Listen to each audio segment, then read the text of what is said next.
तो है गाइस, आज मैं लेके आ चुका हूँ डेविल मे क्राई का एपिसोड सेकंड। तो बिना किसी देरी के चलिए शुरू करते हैं। तो हमारे सेकंड एपिसोड की शुरुआत होती है और हम देखते हैं कि वाइस प्रेसिडेंट ने एक डीमन हंटर को पकड़ के उनसे पूछताछ करने के लिए ऑर्डर दिया हुआ है। फिर तभी हम देख पाते हैं कि उनमें से एक अमीरजादे के बारे में बताता है। फिर वो लोग सारे लोग अमीरजादे के पास जाके पूछते हैं तो वो बताता है मुझे रैबिट से कोई लेना देना नहीं है, मुझे तो मतलब है तो सिर्फ दांते से। सारे घबरा जाते हैं और बोलते हैं कि सारे लोग दांते की बात क्यों कर रहे हैं। फिर जैसे ही वो दांते का रिकॉर्ड चेक करता है तो उनके पैरों तले ज़मीन खिसक जाती है। वो देखते हैं कि वो बहुत छोटेपन से डेविल हल्टर है। उन रिकॉर्ड्स को देखकर उन्हें पता चलता है कि दांते बचपन से डेविल्स को पेलता हुआ आ रहा था। उनको ये पता चलता है कि अगर जितना ही रिपोर्ट में लिखा हुआ है अगर उसका आधा भी सच होता है ना तो वो भी मानना बहुत मुश्किल होता है कि कोई इतना खतरनाक कैसे हो सकता है। और वो चीफ मिनिस्टर ये तो समझ जाते हैं कि दांते बहुत ही खतरनाक है। फिर वो जब डॉक्टर इसके ऊपर बताता है वो बोलता है ये रिपोर्ट आम नहीं है और इसमें दिखाया गया है कि उसने अपनी 5 जॉब छोड़ चुकी है, वो भी सिर्फ इसीलिए क्योंकि वो उनसे बोर हो रहा था। आज तक किसी का भी डाटा इतना ज़्यादा वाहियात और इतना ज़्यादा अलग नहीं हुआ था। तो इससे हमको ये तो पता चलता है कि दांते में कुछ न कुछ तो अलग बात थी। और फिर कहानी हमारे मेन कैरेक्टर दांते पे जाती है। वो एक डीमन से लड़ रहा होता है और यहाँ हमको ये भी बताया जाता है कि दांते को डीमन से नहीं बल्कि डीमन को दांते से खतरा होता है। उसके बाद हम देखते हैं डीमन बड़ी ही चालाकी से उसके सारे हम लोग को डिफेंड कर रहा था और दांते उस पर वैसे भारी पड़ रहा था। और हमको ये साफ दिख रहा था कि जो भी डीमन था वो उसके सामने कुछ नहीं था। यहाँ हमको ये पता चलता है कि जो डीमन था वो दांते के लिए नहीं बल्कि उसके गले में रखा हुआ एक लॉकेट के लिए आया होता। और फिर वो डीमन दांते को दीवार पे धक्का दे देता है और उसे दीवार से चिपका देता है और वो उसका नेकलेस चुराने ही वाला होता है। लेकिन पता नहीं अचानक से हमने दांते में इतनी ज़्यादा एनर्जी आ जाती है, वो स्ट्रेंथ के मुकाबले डीमन से भी ज़्यादा एनर्जी होती है उसके अंदर। और हमें बताया जाता है कि डीमन के मुकाबले एक स्ट्रेंथ में उससे ज़्यादा एनर्जी होना काफ़ी ज़्यादा बड़ी बात है। ये एक आम इंसान के लिए मुमकिन नहीं है। तो वो अचानक से उस पर धक्का देता है और उस पर फायर करता है और वो इस बार भी अपना नेकलेस बचाने के कामयाब होता है। और फिर दांते उस पर अचानक से बहुत खतरनाक सा पंच मारता है जिसके कारण वो दीवार पे जाके लड़ जाता है और फिर नीचे गिर जाता है। और फिर दांते उससे पूछता है तो आखिरकार तुम मेरा नेकलेस क्यों चुराना चाहते थे, जिसके ऊपर वो डीमन कुछ भी नहीं बोलता और शांत रहता है। फिर वो उसके पास जाने वाला होता है तभी डीमन अचानक से अपना रूप बदलता है और चमगादड़ बन के वहाँ से उड़ जाता है। और फिर हमको वो अमीरजादा दिखाया जाता है। वो बता रहा होता है कि मैंने काफ़ी सारी कहानियाँ सुनी है जिस पर इन सब के बारे में बताया जाता है। वो बोलता है कि पोर्टल की वजह से डीमन इंसान की दुनिया में आते हैं, लेकिन हाँ कुछ इतने ज़्यादा ताकतवर होते हैं कि पोर्टल उन्हें इजाज़त ही नहीं देता वहाँ से आने की। हाँ, उस पोर्टल में से सिर्फ और सिर्फ कमज़ोर डीमन ही वापस आ सके थे। और फिर हमको बताया जाता है कि उनकी पावर की वजह से वो यहाँ की कोई भी चीज़ें कोई भी टॉय वगैरह पे काबू करके उसमें रह सकते हैं। यहाँ पर उस रैबिट की बात की जाती है जो अपनी पावर से वो रैबिट के अंदर रह रहा होता है। उसके बाद वाइस प्रेसिडेंट उस बाइक के पीछे खड़े होकर उससे पूछते हैं कि उसकी लोकेशन क्या है। तो वो बताता है मैं इसके बारे में कुछ नहीं जानता, मेरा और उसका लेना देना कुछ नहीं है, मैं तो बस उसे सिर्फ एक ही बार बनाऊँ। दोस्तों, मैं तुम्हें ये बता देता हूँ कि ये उसे पैसे देता था कुछ डीमंस को मारने के लिए। और फिर वाइस प्रेसिडेंट कहता है लोकेशन की चिंता नहीं है, वो तो मैं बस तुम्हारा टेस्ट ले रहा था कि तुम सच में उसके साथ मिले हो कि नहीं। लोकेशन तो हमको पहले से ही पता है और मैंने अपनी फोर्स भी वहाँ पर भेज चुकी है।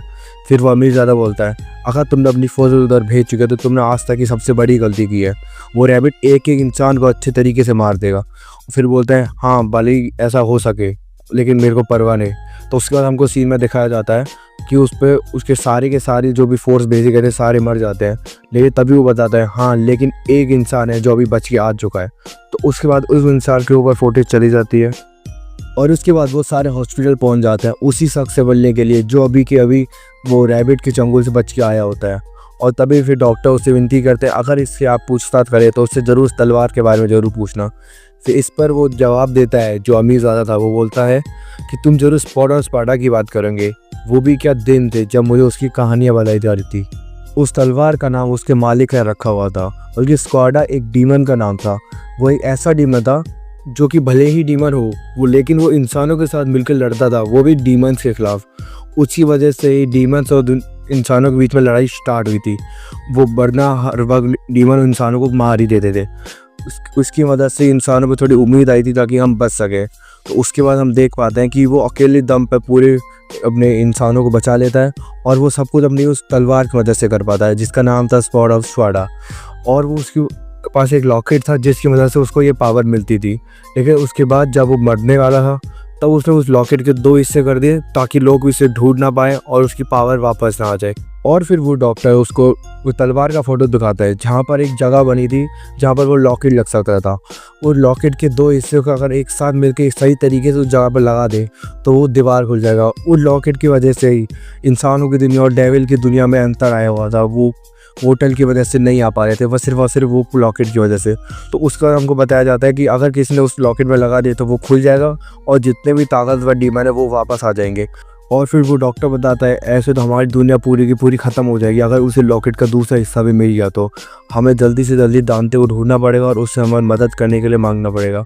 और उसी वक्त वहाँ पर वो आदमी आ जाता है जो कि डेविड के चंगुल से बचकाया होता है। वो बताता है कि जब हम उनसे फाइट कर रहे होते वो काफ़ी ज़्यादा गुस्से में था क्योंकि उसने अपना एक डीमन दांते के पीछे भेजा हुआ था ताकि वो उससे लॉकेट लेके आ सके, लेकिन दांते ने उसकी बहुत ही बुरी हालत की और उसे हरा के वापस भेज दिया। बाय द वे उस बंदे का नाम था जे। और उसके बाद वो चीफ बोलता है हमें जल्दी से जल्दी उसको ढूंढना पड़ेगा और उसके ऊपर एक्शन लेना पड़ेगा वरना हम लोग नहीं बचेंगे। और उसके बाद कहानी जाती है हेडक्वार्टर में जहाँ पर बहुत सारे हंटर्स बैठे हुए थे ताकि वो उसको हंट कर पाए दांते को। मैं पहले ही बता देता हूँ वो हंटर्स नहीं थे, वो बस उनको पकड़ने के लिए गुंडे टाइप के बंदे हुए थे। और उन्होंने जहाँ तक कि आज तक कोई डीमन देखा ही नहीं होगा, मैं तो इतना बताता हूँ। और सामने वहाँ कुछ 5 डीमन हंटर्स भी खड़े हुए थे। उसके बाद वहाँ पर वो चीफ मिनिस्टर आता है और फिर उनकी मीटिंग स्टार्ट हो जाती है। और उसके बाद हम देख पाते हैं कि वो उनको तस्वीर में एक नेकलेस का फोटो दिखाते हैं और बताते हैं कि यही वो नेकलेस है जिसको तुमको वापस लेके आना है। और वो नेकलेस की लोकेशन भी दिखाता है और बोलता है ये लोकेशन यहाँ है और ये नेकलेस अभी जिस बंदे के पास है वो हमारे लिए बहुत बड़ा खतरा है क्योंकि वो फाइटिंग स्किल में इतना ज़्यादा अच्छा है, वो किसी को भी हरा सकता है। और वो बोलता है तुम्हें जितना भी गोला बारूद लेके जाना है तुम लेके जाओ, बस तुमको उस बंदे को और उस नेकलेस को लेके आना है।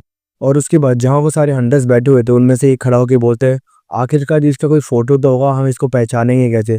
तो वो उसको काफ़ी सारे फोटो दिखाता है और उसके बाद वो सारे वही करने लग जाता है जो उसने मना किया था, उसको हल्के में लेकर। वो बोलते हैं ये तो छपरी सा दिख रहा है, इसके बाल ऐसे हैं वगैरह, ऐसे फालतू फालतू बकवास करते हो। और बोलते हैं इसको तो मैं एक ही बुक्के में सुला दूंगा वगैरह वगैरह।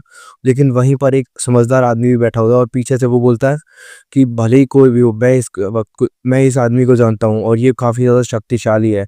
ये पहले एक बार मेरे ग्रुप में फाइट की थी इसने मेरी तरफ से और हमारे ग्रुप पे कम से कम 100-150 लोगों ने हमला किया था और वो सारे हमारे आधी से ज़्यादा फौज को मार चुके थे, लेकिन ये अकेला आदमी था जो उन सब पे हम भारी पड़ा और इसने बचा लिया। मैं आज जिंदा हूँ तो सिर्फ और सिर्फ इसके दम पे, मैं इसके खिलाफ नहीं लड़ सकता। सिर्फ वो वहाँ से उठता है और वहाँ से चलने जाने लगता है।